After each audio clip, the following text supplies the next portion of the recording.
All right, and we are back here on the GSMC Football Podcast. And for the second part of the show, we are now going to get into talking about the Ravens Commanders game from yesterday. The Ravens picking up the win 30-23.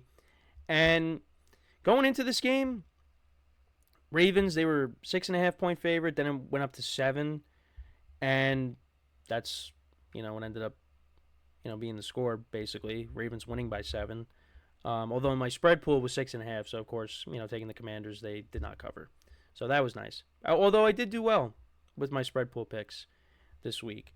But yeah, this was a good game. This was a good game, but the Ravens here are the better team.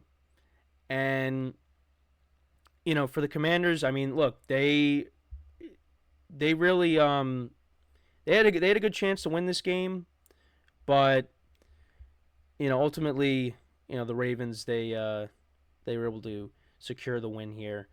But, so to kind of go through it, the Ravens did get the ball to start the game, and Lamar Jackson did throw a pick. But it was kind of one of those that got deflected and picked off. The Commanders did turn that into a field goal. Seibert kicked a 42-yard field goal to make it 3-0. Then the Ravens did respond to make it 3-3. Justin Tucker kicked a 45-yard field goal. So that made it 3-3, like I said. Then a bunch of punts. Then the Ravens, they put together a touchdown drive. 9 plays, 93 yards, almost 5 minutes of time possession down the field. Derrick Henry from 3 yards out scored to make it 10-3. Commanders did answer. Jaden Daniels connected with Austin Eckler for 25 yards on this drive. They got down to the Baltimore 7, and Jaden Daniels connected with Terry McLaurin, who's really happy to have a quarterback now. He scored from 7 yards out, so that made it 10-10. Then the Ravens, they responded with another touchdown drive, connected with Nelson Aguilar for 25 yards, 15 to Zay Flowers. Zay Flowers had a good game, and Mark Andrews scored a touchdown from the Washington 13, a 13-yard touchdown pass from Lamar Jackson to Mark Andrews. So there you go, Mark Andrews fantasy owners. He is he's back, at least for this week. Then the Commanders had a blocked field goal. Seibert trying to attempt a 52-yarder, so that got blocked. So it was 17-10 at the half. Then the Commanders, they opened up the second half with a field goal drive. Seibert from 55 yards. He's really been good for them. So that made it 17-13. Ravens then answered with another field goal. Justin Tucker from 32 yards out. Then the Ravens made it a 2-score game. Derrick Henry, a 7-yard touchdown. So that made it 27-13. Then the Commanders put together a touchdown drive of their own. You had 24 yards to Zach Ertz, 14 yards to Terry McLaurin, another 12 to Zach Ertz. And then Daniels connected with Terry McLaurin on 4th and goal from the Baltimore 6. So that made it 27-20. Ravens kicked a field goal, 39-yarder from Justin Tucker, and then Seibert kicked another field goal. Commanders answer, so that made it 30-23, and that was a 49-yarder. And that's all she wrote. The Ravens were able to ice the game. Derrick Henry had a 27-yard carry, and that's basically all she wrote. Jaden Daniels had a good game. 24-35, 269 yards, 2 touchdowns, no interceptions. They didn't really run the ball here. Had a hard time establishing the run. There was no Brian Robinson Jr. in this game, so Eckler was the lead rusher, but he only had 9 carries for 21 yards. Zach Ertz was actually the leading receiver for the Commanders. 4 receptions for 68 yards. Noah Brown had 4 for 58. Terry McLaurin 6 for 53 and 2 touchdowns. Eckler had 4 for 47 in the receiving game. 2 sacks for the Washington defense. And then for the Ravens, Lamar Jackson, 20 of 26, 323 yards, 1 touchdown, 1 interception. And Derrick Henry, I mean, he is really, I've been saying it, since the season started, almost, he's a difference maker on this team. And they got to run the offense through him and Lamar Jackson. They brought Derrick Henry here to, bring this running game to new heights. And he's doing that. Another great game for him. 24 carries, 132 yards, and 2 touchdowns. Lamar Jackson had 40 yards on the ground. It's just, it's a dynamic duo that they have out of the backfield. And the Ravens, look, they got off to that, that rough start, starting off the year 0-2, but it's stabilized now.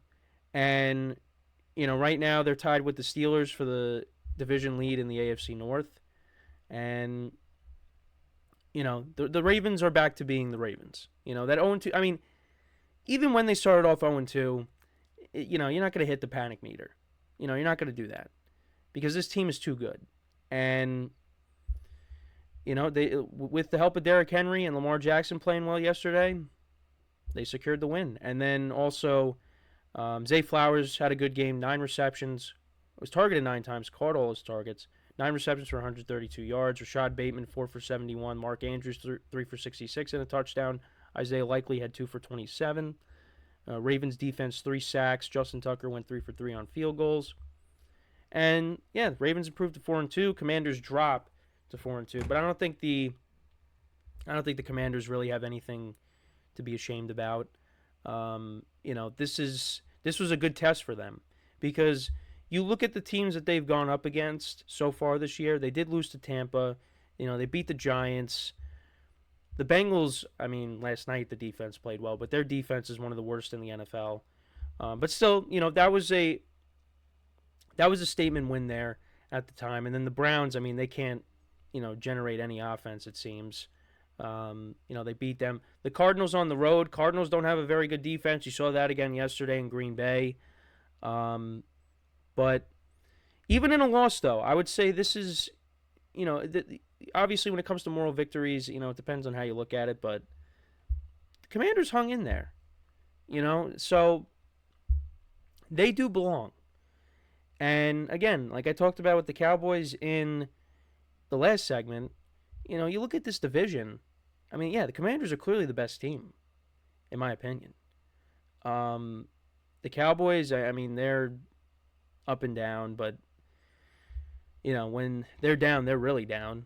When they go up against teams like the Ravens and the Lions, I mean, they are a below average team. The Eagles, I mean, they have a winning record, but they're still not playing great. And then you got the Giants, who continue to be the Giants. So the Commanders right now, I mean, they belong. They are, I mean, they're definitely a top 10 team right now. They had opportunities, but it's going to happen. It's the Ravens. The Ravens are a very good team. They're one of the best teams in the NFL right now. So, I don't think there's anything to be ashamed of. Now, if they got blown out, then you're like, oh, well, they're not legit. But they hung in there. So, and it's just tough when you got to go up against Derrick Henry and Lamar Jackson. So, and the Ravens' defense has kind of been, like they're good. Like the Ravens are good against the run, not good against the pass. So, but Jane Daniels played well. They, like I said, they hung in there. But, for the Ravens, they just continue to roll. They're playing good football right now. That 0-2 start is a thing of the past. And, they continue to win games. And they take on, now, next week, the Buccaneers in Tampa. So, that'll be an interesting game. That's on Monday night. We'll talk about the Bucs in the next segment, actually, and that roller coaster of a game. And then for the Commanders, they take on the Carolina Panthers, who continue to lose. So that could be a good bounce back game for the Commanders. And just to kind of look at their schedule even further, you got the Panthers at home, you got the Bears at home, which that'll be an interesting game. Caleb Williams is starting to really find it. So you got him. You got the number 1 and number 2 overall picks going at it in a couple weeks. Then you're at the Giants, home against the Steelers, at the Eagles, home against the Cowboys, home against the Titans. Titans, man, that's a team that's going to be looking for a new quarterback. Then they got the bye week 14 at the Saints, home against the Eagles, home against the Falcons, and then at the Cowboys. So there's definitely a decent amount of wins in there. Right now, this team is on track to win, I would say, at least 10 games. But we still got a long way to go. They got to get Brian Robinson Jr. back. Once they get him back, they'll be able to have a better running game. Eckler's been, he didn't really run the football yesterday, but the week before against Cleveland, he had that big run. But they got a good rushing attack. Terry McLaurin's making plays. Zach Ertz is making plays. And, they look good. They look good, even in a loss. They still kept it close. But, yeah, the NFC East, just continues to be a weird division. And there's probably, once again, not going to be a repeat champion. So, before we go to break, I just want to remind you guys, once again, tip or donate and get your comments recognized. Make sure to click the super chat button in the chat. Any thought or comment you may have throughout the live broadcast, you'll create a super chat with that. I will acknowledge it, and it just makes the show more lively, more entertaining between myself, the host, and you guys, the viewers. We appreciate your guys' viewership each and every day, so any contribution you can make to the show means the world to us as we put out content for you guys each and every day. And then also, the other way to help out the show is by going to the link at the bottom of the show segment on the ticker, GSMCPodcast.net. That is GSMCPodcast.net. So, when we come back from our next break, we will talk about the Buccaneers-Saints game from yesterday, a wild one in New Orleans. So, make sure to stick around, and we will be back. We will be right back once again here on the GSMC Football Podcast.